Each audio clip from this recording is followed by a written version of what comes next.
Each year, Microsoft Research hosts hundreds of influential speakers from around the world, including leading scientists, renowned experts in technology, book authors, and leading academics, and makes videos of these lectures freely available.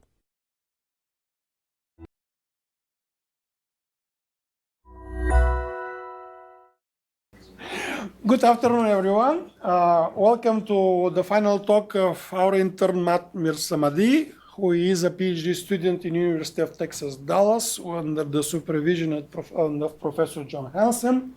And today he is going to talk about DNN-based online speech enhancement using multitask learning and suppression rule estimation.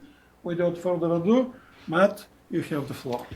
Right, thanks Ivan for the introduction. Hi everyone, my name is Matt, and I was interning with the audio and acoustics group this summer, and my project was on DNN-based speech enhancement. And that's what I'm going to be talking about during this presentation. All right, let's start with quickly introducing what is speech enhancement, what we're doing here. So speech enhancement is the task of recovering a clean speech signal only based on a noisy and reverberant observations. So, and we are focusing on a single channel here, so you just observe one channel of a noisy signal and you want to recover the cleanest speech signal. And the final goal here is improving the perceptual quality of the signal for the human listener. We are not concerned with doing enhancement for classification or recognition task. What we are looking here is to just improve the perceptual quality and hopefully intelligibility for the human listener. And pay attention to the fact that I've put the room impulse response here. So one of the major goals that we had in mind when we were starting was that we want to also assess the performance of these enhancement algorithms while reverberation is present. Not necessarily to do the reverberation, but to see how we can do denoising while reverberation is present. And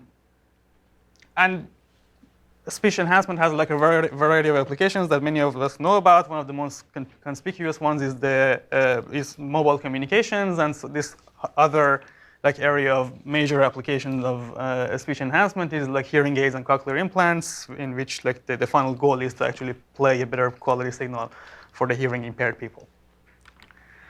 So this slide basically is a summary of the whole story of my project. It tells you a lot of things about what I did during this project. So you have these conventional speech enhancement algorithms that are based on some assumptions about the statistical properties of speech and noise. And what they do is that they, estimate the so-called suppression rule, which is actually a real valued gain, a number between 0 and 1 for each time frequency bin, which is designed so that it attenuates the energy in time frequency bins that have been affected by noise, and then leaves the rest untouched. And so the result of this procedure will be just having a signal that has been denoised. And it has like multiple different sub-blocks working together. You have a voice activity detector, and then based on the information from that, you keep a current noise model, and then you compute quantities known as prior and posterior SNRs. You estimate suppression rule, and you can reconstruct your signal. So what we are doing in this project is whether we want to look at whether we can replace this enhancement system with a deep neural network and kind of learn this transformation from noisy to clean speech features based on a training database rather than just performing some signal processing on the signal. And there are basically two different major configurations that you can imagine for doing this task. I'm showing it in these two figures in the center and on the right. So you can have, the simplest thing is to have like an end-to-end DNN regression. Just deep neural networks that receives the noisy spectrogram, and then it just transforms it through the nonlinearities, and then in the output you want to get the clean features. Another approach would be to be a little bit less intrusive here and kind of keep the basic structure of how an enhancement system looks like, but then replace many of these blocks with DNN-based alternatives and try to do the same thing. Try to estimate the suppression rule. Try to estimate the gains in each time frequency bin rather than the magnitude of spectrograms themselves. And I'll talk in detail about when and why we prefer each structure to the other during the presentation. So just to keep in mind what were our main goals when we were starting the project, one of the primary goals was that we wanted to do causal processing. In many applications of speech enhancement, we cannot afford to have like even a couple of frames in the future. We want the whole procedure to be causal, so this is one goal that we had in mind. And the other thing is that we need some degree of generalization. We want to be able to, at least to some degree, handle unseen noise types, noise that haven't been seen during the training phase. And as I told you before, we wanted to do all of the experiments in the case where reverberation is also present. So these are the goals that we had. So here I'm just listing the main things that I'll be talking about during the presentation. I'll just very quickly introduce what are the conventional speech enhancement algorithms and how they perform. And then I'll talk a little bit about the training data set and how we designed the training data set for the DNNs. And I'll talk about our evaluation metrics for the performance measurements. And then I'll talk about the two different basically configurations of the deep neural networks that we had. The overall regression one and the one with suppression rule estimation. And I'll talk about many different kinds of details, like how we trained the DNN, like a couple of issues with like causal implementation and feature normalization and those things. And also, I'll talk about multitask learning, which was found to be helpful with the enhancement algorithm. So here I'm listing basically a number of statistical assumptions that the speech enhancement algorithms have about speech and noise signals. A lot of them have to do with statistical independence. So the signal is assumed to be statistically independent from one frame to the other, and also in the different frequency bins. And also the speech signal is obviously supposed to be independent from the noise signal. And then there are like the PDF assumptions. Most of them have this assumption of Gaussianity for the magnitude of spectra. And the other assumption is that usually they assume that noise changes is slower than the speech. And that's why they have a lot of problem dealing with like fastly varying noise types like clicking, clapping, and those kinds of things. Those types of noise basically go through the conventional and his speech enhancement algorithms without any attenuation. And so this last one is actually what is shared between both DNNs and conventional approaches. And that is the fact that we don't touch the phases.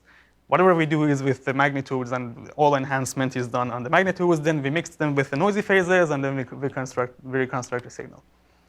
So this is like the block diagram of how a conventional speech enhancement system works. You transform to the frequency domain. Then you have, first of all, a voice activity detector that operates on each frequency bin. And its output is basically used by many of the different sub-blocks. Then based on that information, you update your noise model. You're keeping a model of the spectrum of the noise, and then you update that using your VAD information. And then there are these quantities called prior and posterior SNRs. You calculate them, which I'll talk about in these two quantities. And then based on those, you will calculate the suppression rule and apply to the spectrum, reconstruct the signal. This is how a conventional system works. So I'm listing here the different suppression rules that people have proposed in the past. So here I'm defining prior and posterior SNR. So prior SNR is the ratio of the power of your estimated clean speech divided by the power of noise, and posterior SNR is the power of what you see, the noisy signal divided by the power of noise. So this is the traditional way these algorithms have been formulated. People compute these two values, and then the final suppression rule, the final gain in each frequency bin, is a function of these two variables. And you have different suppression rules based on what exactly these algorithms are optimizing. What is the final optimization criterion? So you have like the most famous one is the Wiener suppression rule. You have all these other ones like the spectral subtraction, MSE, and so on and so forth. Let's talk about like the exact baseline that I used in this project. I used the Van's implementation of a conventional speech enhancement system, which is fully described in his book. But just to give you a couple of quick details about it, it uses a model-based voice activity detector, which from this paper here, which is basically just assuming two hypotheses for noise only and a speech plus noise, and then constructing a likelihood ratio test and detecting a speech versus noise. And then it uses the spectral subtraction rule, and the whole algorithm has been optimized based on what has been described in this reference that I've put here. So we want to replace this whole system with DNNs.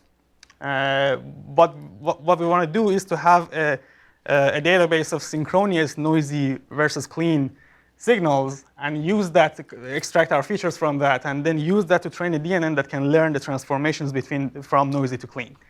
And then during test time, you just use the same DNN to clean up your features. Just talking about a little bit of advantages and disadvantages of these two approaches. With the DNN, the good thing is that you don't have any statistical assumptions about your signals. And that might help you do a better job. And also, another very good thing about the DNN is that it explicitly handles both temporal and frequency information. So the features in our DNN is like concatenation of multiple magnitude spectrogram vectors from different frames. So you have all information from neighboring frequency bins and neighboring time frames. And also because of this structure, it is not different between fastly varying or like slowly varying noise types, because it's just a transformation, an instantaneous transformation between the noisy feature to the clean feature. But then on the other side, the good things about the statistical approach is obviously you don't need a training database. You shouldn't have to go through the pain of collecting like pairs of noisy and clean data. And another good thing with like previous approaches is that they provide equal performance on seen and unseen noise types because they have never actually seen any kind of noise. It's just performing online. But then with the DNN, you have your training database, so you'll always lose performance if you're presented with the type of noise that you haven't seen during training. And I'll talk about this more during the presentation. So let's see how we made the training database for our experiments. So what we needed was a multi-condition training data, which has different types of noise, different levels of SNRs, different characteristics of reverberation. So what I did was that I used the clean training data set from TIMIT as the speech material. And then we have some room impulse responses collected here in the audio and acoustics group, which has been like recorded from multiple different distances and different directions of arrival. So I have like in the order of like 60 different room impulse responses that I can use to create the reverberation effect. And then I used a collection of 100 different noise types from one of the research labs in Ohio State University, which is like very good for our purpose because it's like really a variety of different types of noise. It's 100 different types of noise, from like clicking, clapping, pink noise, car noise, cafe noise, and quite various types of noise signals that you have. And then also I have this other noise data set, noise X92, and I basically construct two different test sets. One of them is like using these 100 noise types, which have been used also during the training, and then I construct another test set, which uses only the noise X92 noises which have never been seen during the training. So I have both seen and unseen test databases. So to generate our training data, we assume distributions for the power of a speech and the power of noise in a room. So we assume that the power of a speech is a Gaussian distribution with a mean of 60 dB and a standard deviation of 8 dB. And for the noise, you have the mean of like 55 and then the standard deviation of 10. So these distributions are used just generate the power of the signal versus noise for each file that I'm going to generate. And then we also, to get closer to reality, we also compensate for the Lombard effect for noises that are above a certain threshold. And then finally, we limit all the files to have SNRs between -5 to 30. And here is like the way we generate the actual training data. We just randomly pick a clean speech, randomly select a speech power, scale it to that power, and then we do the same thing with the noise. Randomly select one room impulse response, convolve it, and then add with the noise to get your noisy reverberant signal. And then one last step you need to do is to synchronize your noisy and clean speech, because this room impulse response has introduced some kind of a delay. And then what you're going to do with the DNN is that you're going to chop the signal into different frames, and you need synchronous pairs to present to the DNN. So you have to cancel this delay that the room impulse response has caused. So for evaluation, I use PESQ, which is designed to correlate well with the human perception of a speech quality. So you have this subjective measure, which is called MOS, mean opinion score, and PESQ is designed to correlate as much as possible with that. So we use PESQ, which is a number between -0.5 and 4.5, and this is what we use for evaluations. Of course, it's not 100% indicative. You'll always have to. You cannot trust the PESQ numbers all the time. So you'll always have to listen to the audio signals, and particularly because when you have reverberation present, then PESQ is a little bit less indicative of your performance. But still, it's the best thing we have, the closest thing that we have to an actual subjective evaluation. Let's talk about the actual DNN training. One major constraint that we had, one major requirement that we had from the beginning was that we want causal processing. So the way features for DNNs are usually generated, for example, in speech recognition, is that you have symmetric context. So you concatenate feature vectors from multiple frames, a couple of frames in the past and a couple of frames in the future. So and your goal is to estimate this center feature vector. This is what is the tradition with training DNNs in speech. In speech enhancement, we cannot afford to use a couple of frames in the future. What we are looking at is this alternative structure where we just have past context. We use the center frame, a couple of frames in the past, and then we want to estimate the clean version of the last frame that we have here. So this is the way we do it. Another detail that we had while trying to implement the system was the issue with feature normalizations. So something that people do when they're trying DNNs is that you always do mean and variance normalization for your features. So DNNs are known to train better if you have equal normalized means and variances along the feature dimensions. So if you have like a lot of variance in one feature dimension and a smaller variance in the other one, it wouldn't train well. So this is like the standard practice for DNN training, and for it is always done, for example, in speech recognition, and it's not important. You don't care about it. Those means and variances are usually known to carry like the channel information which you don't care about, and it's fine. But then here we cannot afford to lose the means and variances because we are going to reconstruct the signal and we need those. And an utterance-based scheme where you just get the noisy signal, like normalize it and save its means and variances, and then you just enhance the normalized features and then reintroduce those statistics doesn't work because those means and variances have been substantially influenced by noise. So if you use them, you're just reintroducing the noise. So what we ended up doing was to use the global clean means and variances from our clean training data set for both normalization and the denormalization in the end. And that actually turned out to have the best performance. So this is how we deal with feature normalizations.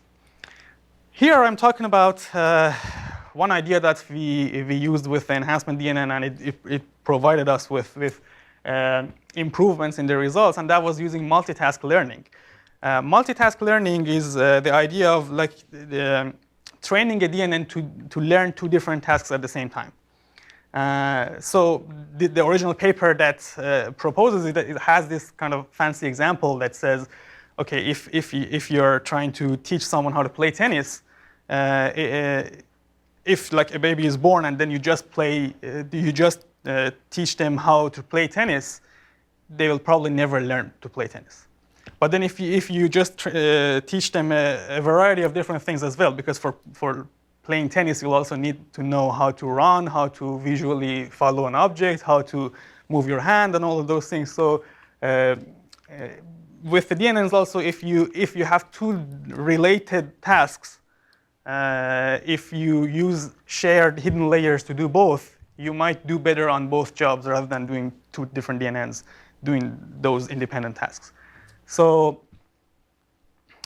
talking about a speech enhancement, the voice activity detection is at the heart of any speech enhancement system. It provides outputs for all other units, and the noise model directly depends on your VAD accuracy. So, voice activity detection decisions in each frequency bin is like the most relevant task we can find for our enhancement DNN. So this is the structure we use, and the output, instead of just predicting the clean magnitudes, we also predict the bin-wise speech presence probability. And this will provide us with improvements, and I'll show you how much the improvements are. So let's dive into the results now. Here is like a summary of the specifications I used for my system. I used 10 hours of training to train a DNN with 3 layers and almost 2,000 nodes per layer. I used tangent hyperbolic for the nonlinearity, which was like experimentally verified to consistently provide slightly better performance compared to sigmoids. And for windowing, I use 32 millisecond windows with 60 milliseconds of jumps, and then a hand window. And for context expansion, I use 2 different cases: the symmetric case, actually the non-causal case, for which 11 context frames are used, 5 in the future, the center frame, and 5 in the past. And then for the causal case, I use 7 frames, which is like the current frame plus 6 frames in the past. That's it. And these 2 values were actually experimentally verified to provide best results. So let's take a look at the results. I'll play a number of audio files for you now. I've provided the spectrograms here for visual comparison of how much noise we have removed, and then I'll play the audio files. So here is I'm just showing you the performance of the DNN-based speech enhancement system, and I purposefully chose a very difficult scenario where you have a negative SNR actually, and it's recorded in 4 meters away, so you have a substantial amount of reverberation. So here is what the original clean speech looks like. Oh, sorry.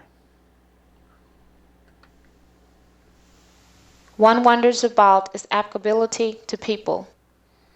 And then contaminated with some kind of a siren noise.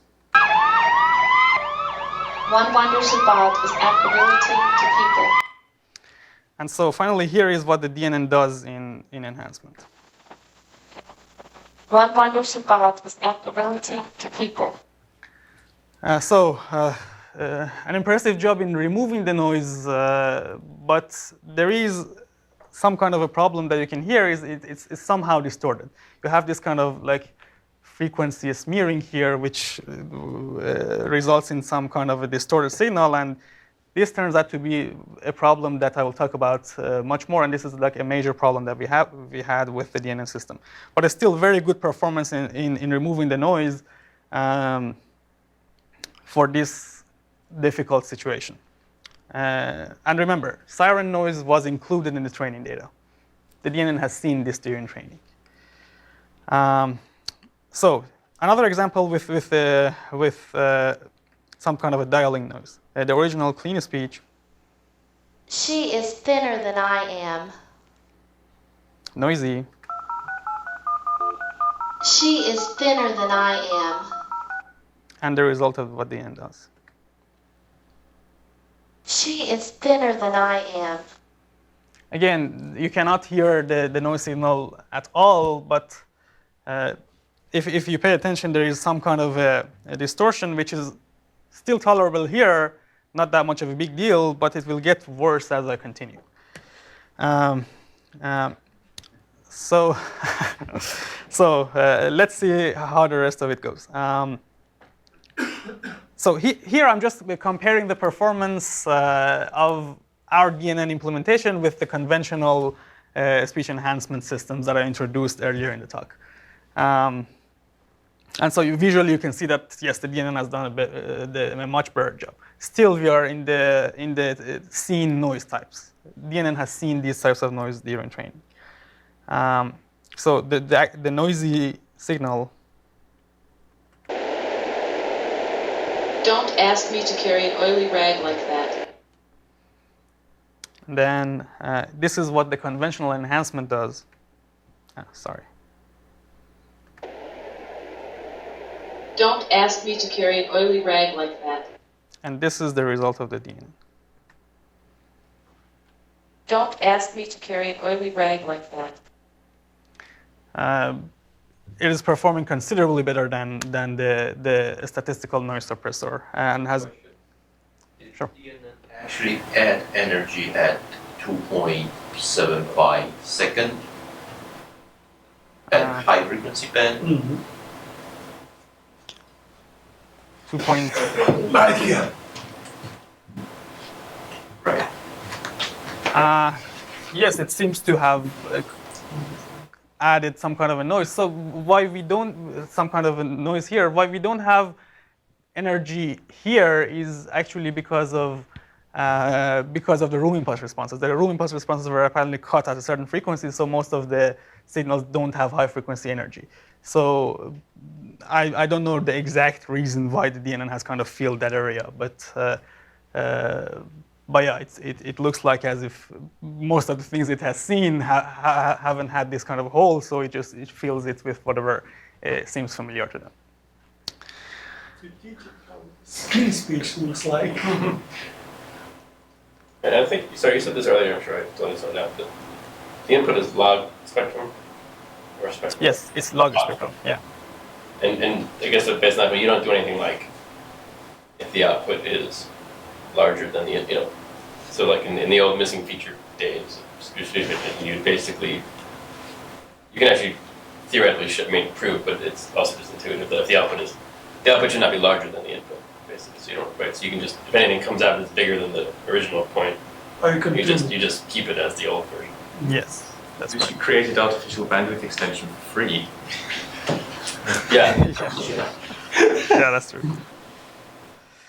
All right, let's move to the next example. Here is when I start experimenting with our unseen noise database. So I have this like high frequency channel noise here, which has not been introduced to the DNN during training. And this is a 7 dB file I recorded at 1 meters. So this is the noisy signal. Vases. Make same as salt and pepper shakers, leaving off top pieces. And here is what the enhancement system does. Vases. Make same as salt and pepper shakers, leaving off top pieces. And here is what the DNN does. Vases. Make same as salt and pepper shakers, leaving off top pieces. So we have obviously lost some performance, but still it's better. Even for this unseen noise type, it has done better than the conventional enhancement algorithm. And so far I've been experimenting with the symmetric scenario. I haven't introduced causality yet. So at least when we are doing symmetric experiments, so we have some kind of, still in the unseen noise types, we can do it a little bit better.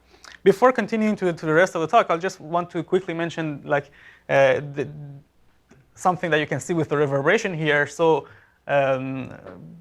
one thing that was interesting about the DNN was that it could also do some kind of a reverberation. So the kind of temporal smearing that you see here because of reverberation has kind of been removed here. So the statistical noise and noise suppressor cannot do any kind of reverberation, but the DNN has been able to do some kind of a reverberation here. Does PESQ actually give that one a higher score than that one? No. Because I would give that one a higher score. Yeah. Okay. The mean square error is, at least for me, sounds better than the DNN-Based. So it looks better. It removes more noise, but it's quick. Yeah, so I'll show you all the PESQ numbers, and we'll see exactly when PESQ is higher for which one. But for this particular case, PESQ is still a little bit higher for this one compared to this one. And it definitely sounds dry. Yeah. So that's the problem. With the DNN, you usually remove noise more than the conventional enhancement system, but then you distort as well. So the final PESQ is influenced by both factors. So there is another factor here. The mean square error noise suppressor contains the math and the rules for mean square error estimation, but has been optimized for PESQ, for tuning and tweaking, even if you have to sacrifice some noise suppression. While the DNN is pure mean square error estimator, and you optimize it with one criterion, you want to sound better, means to have higher PESQ. So this is the discrepancy between the optimization goal and what you want. Yes. Right. You're optimizing log mean square. For the training? Yeah. Aren't you minimizing the difference between the log of the... I think yes, the mean square error between the log spectral features. So it's log mean square error. So let's talk about this example, which has both sources of difficulty that we had. The noise hasn't been seen during the training. It's the same type of noise in the previous slide. And we are running the causal experiment here. We don't use any future context. So here is, you heard the noisy speech. Let's play it again. Vases. Make same as salt and pepper shakers, leaving off top pieces. The noise suppressor. Vases. Make same as salt and pepper shakers, leaving off top pieces. And the result of the DNN. Vases. Make same as salt and pepper shakers, leaving off top pieces. So this is where I'm starting to like this one more than the DNN actually. So the conclusion that we had was that when you have these two sources of difficulty at the same time, you want the system to perform causally, and at the same time you haven't seen your noise during training, then you have a lot of distortions going on, and that's you lose PESQ in the competition with conventional speech enhancement systems. So has the DNN seen the rooming cost response beforehand? Yes, the DNN training is done when you present the noisy and reverberant feature vector in the input and the clean feature vector at the output. So it has seen all the reverberation kinds during training. Good point. Oh wait, but Yeah. is the same impulse response used in training and test? Yes, I wasn't specifically trying to assess the performance on different reverberant conditions. So for reverberation, I don't have a complete separate set for the test set. So I'll now start to explain what the series of steps that we took to kind of overcome this problem, to be able to do better with the DNN even for unseen and causal scenarios. But before getting to that, let's see a little bit of the numbers, how the PESQ performance compares. So I'll show you the average PESQ in my test data sets, but also in addition to that, I'll show you these PESQ versus SNR curves, which for the test data you have different files. Each one will produce one PESQ, and you can just feed a curve, a sigmoid-like curve to this set of results, and then you can just compare the performance of two different algorithms for different SNRs. So here is the comparison between our DNN implementation versus the conventional enhancement, which I'll call MMSE here in all the slides. It's actually Ivan's implementation of a noise suppressor. So you see that this is for seen noise types, and I'm showing you both the symmetric case and the causal case. So although you lose a lot of performance when you move from the symmetric context to the causal case, you still, at least for the seen noises, you do better even in the causal case than the conventional enhancement system. And so on average, you're doing almost a 0.2 better PESQ, which is considerably higher and like completely audible. So here is like the performance on unseen noise types. So here, if you have an unseen noise, the symmetric case is still kind of doing something, at least in higher SNRs. It's almost from like 5 dB, and for 5 dB and higher SNRs, you do better with the symmetric case. But then the causal case cannot really beat the conventional enhancement system when you haven't seen the noise during the training. And this is what we heard in the examples. Yes? What about there should be a similar graph for the case of the original noisy speech, right? You've got the 3 post-processed. What does the PESQ curve look like? Yeah, I'll show you the average values for the actual noisy PESQs, but so I haven't included here in these graphs. So for this data set, the noisy PESQ is around 2.0.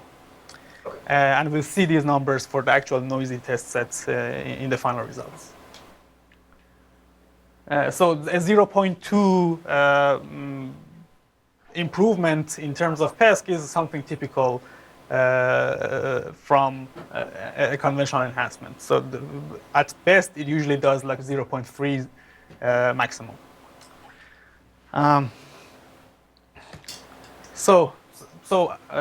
In general, so the final conclusion is that when you have these 3 limiting factors, you have lower SNRs, unseen noise, and you want to do causal processing, you have problems with the DNN. So the first thing you can do to like improve things is to use multitask learning, as I talked about. So this is not specifically targeting our problem, but it will in general improve training and like shift everything up. So you can expect to have some improvement there. So I'm just comparing the case where you use multitask learning with the VAD, bin-wise VAD information, and when you don't use that, and so you consistently do better in all SNRs. And so if you look at the average PESQs, it's some improvement, not a huge improvement, but still something that was consistently observed in all our experiments. So everything that I'll report for the rest of the talk is using multitask learning. And so in order to overcome the distortion problem that we had, which kind of ruins PESQ, is the idea we came up with was to kind of keep the original structure of an enhancement system, as I talked about it earlier, but then just replace the different blocks with DNNs. So what you're doing here is that you're estimating the suppression rule, and then you just multiply them with the noisy magnitudes, and then you reconstruct signal. So in this way, you can somehow limit the amount of distortions that you'll get. So because anyway, it's a real number that's going to be multiplied. It's not like the result of like the nonlinear transformations of a DNN. So in this case, turns out to have much less distortions compared to like an end-to-end regression using a single DNN. So the way you do it here is that this DNN is like what we had before. It just gets the noisy speech and produces some kind of an estimation of the clean features. And then so instead of using this feature directly, we use it to follow the rest of the procedure in an enhancement system to just compute the prior and posterior SNRs. And then we have another DNN which estimates the bin-wise VAD information, and then using those, you have your noise model, prior posterior SNRs, and then there is a third DNN which actually converts these prior and posterior SNR values to the actual suppression rule in each frequency. So the suppression rules in an enhancement system is like fixed curves. But what we wanted to do here is to use a DNN to kind of automatically learn this curve. And the good thing with it is that you use the frequency context information even for deriving that curve as well, instead of just having a fixed curve for each frequency beam. So this is the general structure of what we are proposing in here. And so let's hear what the results are. This one compares the results of like the end-to-end regression with the system that I just described for a 0 dB signal in the causal processing case, and the noise has not been seen during training. So here's a noisy signal. They own a big house in the remote countryside. And the result of the end-to-end regression. They own a big house in the remote countryside. Again, kind of severely distorted because of the problems that we talked about. And here is like the performance of the second system which does suppression rule estimation using DNNs.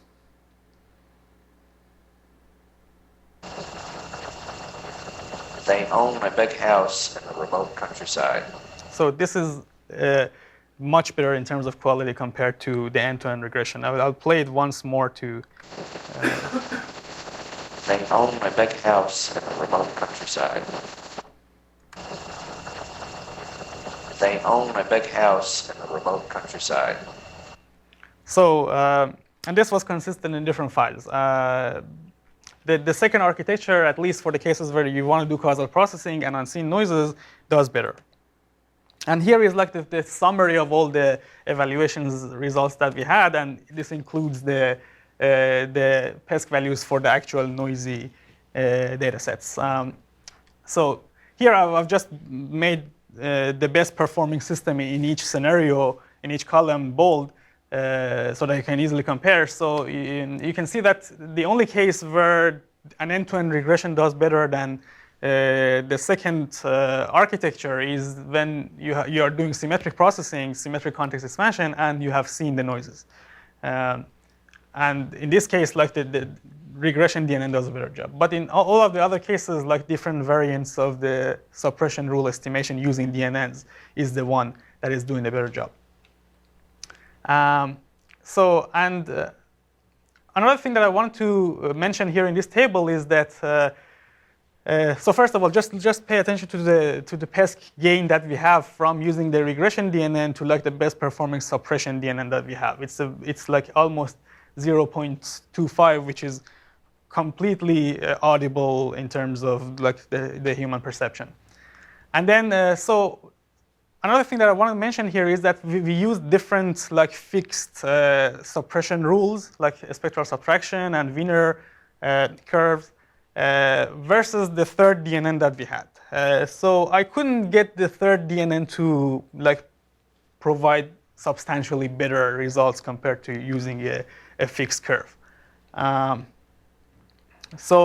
Which was, we expected to get some improvements because with the DNN you're actually using frequency context as well.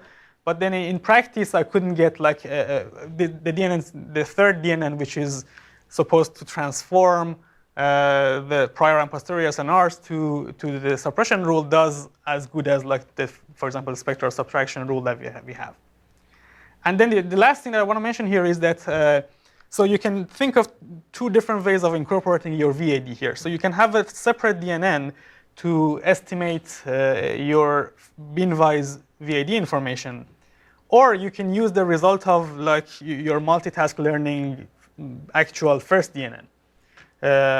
And so in the experiments that we did, it turned out that it really doesn't make any difference. You can instead of having two separate DNNs doing like denoising and VAD estimation, you can just take the results from the multitask learning and actually use the secondary task that you had in your multitask learning instead of just getting rid of it and picking the rest of the outputs. So just to quickly summarize the results that we had, so the conclusion was that yes, DNNs can do better than conventional enhancement systems, but you have two different difficulties that you have to deal with. The problems with causality on unseen noises, two different architectures that you can have is like end-to-end regression, or just trying to mimic the same steps in a conventional enhancement system using DNNs. And for the case when you have completely new sets of noise and causal processing, the second architecture does better. And also, you don't have to have separate DNNs for VAD and denoising. You can just use the result of your multitask learning DNN. All right, that's all I had to say. Before finishing, I just want to thank my mentor, Ivan, for like continuous support during the summer, and lots of great discussions. And actually, a lot of the results you see in our project comes directly from his expertise in speech enhancement, in the field of speech enhancement. And also, I want to thank the other members of our group, Hannes, Mark, David, who is not here with us today. And also, I want to thank my fellow interns, Akish, Long, and Suprit, who actually left us a bit earlier. So these people really made this summer experience an unforgettable and very useful experience for me. Thank you all.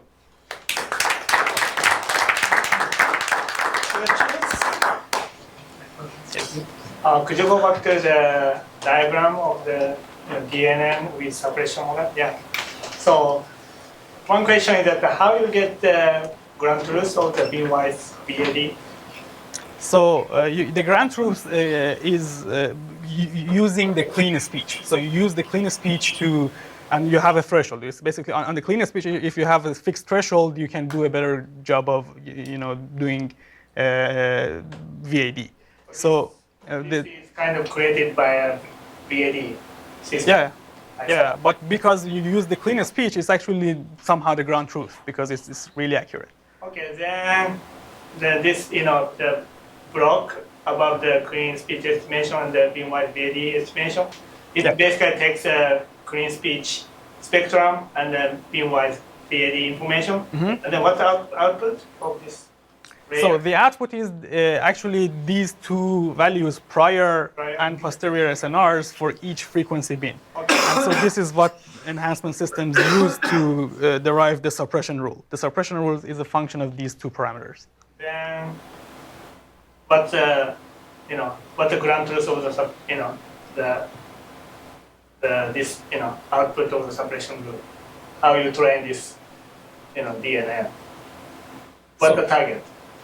So the target is the actual suppression. So what you want to do is to remove the time frequency bins that have been affected by noise. So the actual goal that you have your target here is the energy of actual clean speech divided by the energy of your noisy speech. If this gets multiplied by your noisy speech, you remove the noisy and you just pick up your clean component. So this is the target that you use. So basically you compute the target separated from clean speech spectrum and the noisy spectrum. Yes. Okay. The division between those two numbers. Yeah. Thank you. Yes. Question and a comment. The question is, can you just say briefly the size of the training set and the size of the DNN? So the training set was 10 hours of data, and the DNN is 3 layers of 2,000 nodes per layer. It's kind of on the border of like the minimum thing that we can use with the 3-layer DNN. So, but I wanted to be able to run experiments on my own limited RAM and the single GPU that I had. So I decided to, for now, just to stick to this minimum amount of training data. And so all 3 are 3 layers. All 3 DNNs are. Yes, for all 3 DNNs, I used this same basic structure. I didn't do a full experiment of all the different combinations. Not quite. Okay, and then a comment if you're going to write this up, presumably for something. So there's this idea comment. There's a huge literature on something called the ideal ratio mask, which is basically the meter suppression rule. There's a whole bunch of people who just basically take the noisy speech input, and then the output is the ideal ratio mask. So sort of going from the input all the way to the output directly in a single DNN without all this other stuff in the middle. So very, very good. You have to be clear to differentiate yourself why this way is better than that way. Yeah, so this is actually what we were talking about yesterday. Yes, that's exactly the third architecture that you can think of. So what I believe here is that a lot of the improvements that we get in this system is because of the fact that we don't extract the magnitude of spectrograms. We just estimate suppression rules. And if you train one single DNN with noisy inputs and binary masks at the output, in the end, it's going to give you exactly the same suppression rule. So that's actually exactly what I want to run in the couple of days that I have, and be able to compare that third architecture to this one and to see whether we need this kind of fine structure in between still or not, or is just the gains, do the gains just come from the fact that we are estimating a gain in each frequency bin rather than taking the magnitude of the spectrogram itself? You mentioned it, one of the factors I believe which is very stabilizing here. So when you have the output of the DNN VAD, it doesn't go, it goes way below 0. And it goes way above 1, but you can limit it. Wait, why is it? So technically the VAD training output is between 0 and 1. This is the probability of speech presence. But output of the DNN goes below 0, goes above 1. But why? You can, because it doesn't know that this is probability. It does actually, it goes, yes, it does. And you can limit it. Same thing for the suppression rule. But the output for, okay, we can talk. The output of a VAD should be a softmax over 2 decisions, speech or not speech, and therefore the output is always going to be normalized to 0. Yeah, and you train the DNN on values between 0 and 1. But then But at runtime it should also only produce. It does produce wider. So the last layer is a linear layer, the last layer in the DNN. It's not a sigmoid or tangent hyperbolic to limit the values between -1 and 1. So even though, so for the VAD, I trained with like -1 as the silence label and +1 as the clean label.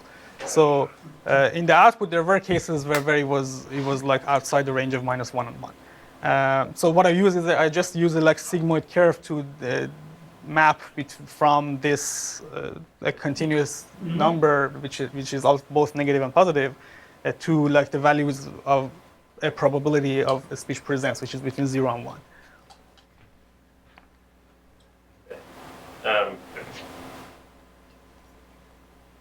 So if you intentionally exclude all the sirens from your training data, would it be good that they suppress everything but the siren?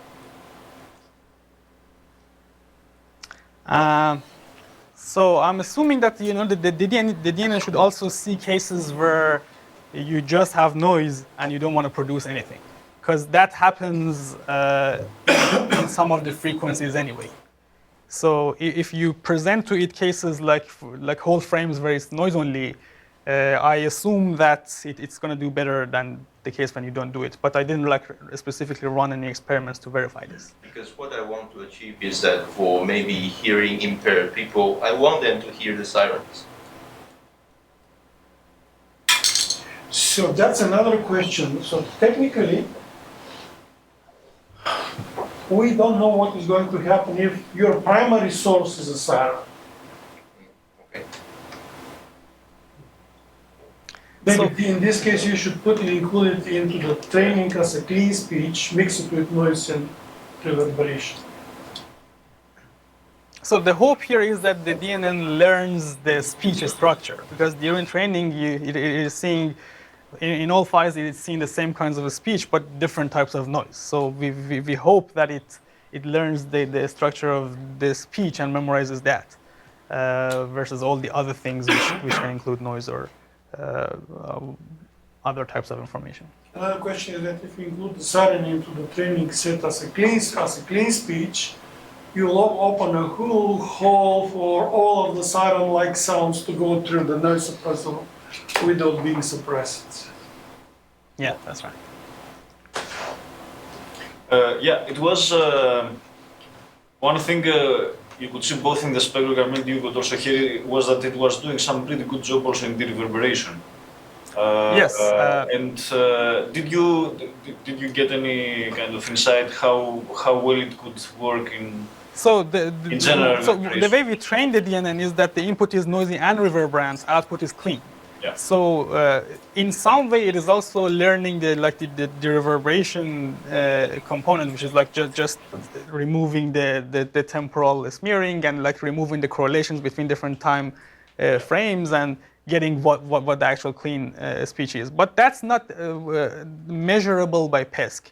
So it turns out that PESQ is not really a good measure of speech quality when you have reverberation in terms of how much reverberation you have done. Because, so if you think about it, it makes sense because reverberation is not necessarily detrimental to the perceptual quality of a speech. So it is in fact known that some amount of reverberation, if not too much, is good for perceptual understanding of a speech. So, and PESQ being designed to follow the subjective perceptual quality, it doesn't like give you consistent results in terms of the reverberation performance. But yes, the DNN does some kind of reverberation. Did you get, because the reverberation may be the target also in some other application, did you get any kind of idea how, if it could generalize at all?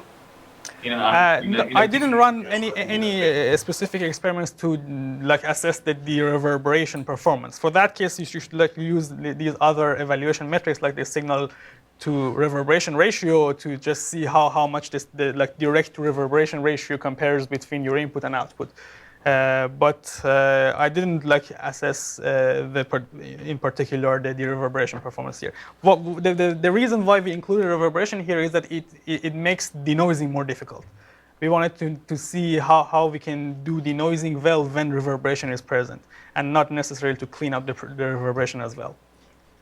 So to clarify, there are two major approaches for reverberation. One of them is to learn somehow the impulse response and to do a decomposition with inverted impulse response, which is enormously difficult.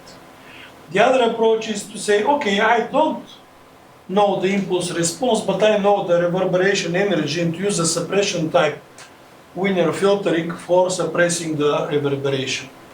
I'm pretty much sure that what the DNN learns is how to suppress the tail. And it's out of question to learn actually the impulse response and to apply some inversion, etc. Forget about this. It's more kind of suppression type reverberation. It's more for the tail of the reverberation. You cannot learn the impulse response anyway. What if you train the DNN where the desired output is still the reverberating speech but without noise? Yes, I did that, and it provided much worse results in terms of denoising. Oh. So it turned out that presenting the actual clean speech in the output is necessary for the DNN to learn any information. So when you present a blurred output to it, it cannot learn like anything about the signal. So yes, I did that, but it failed to provide satisfactory results. Nice. More questions? Let's thank our speaker again.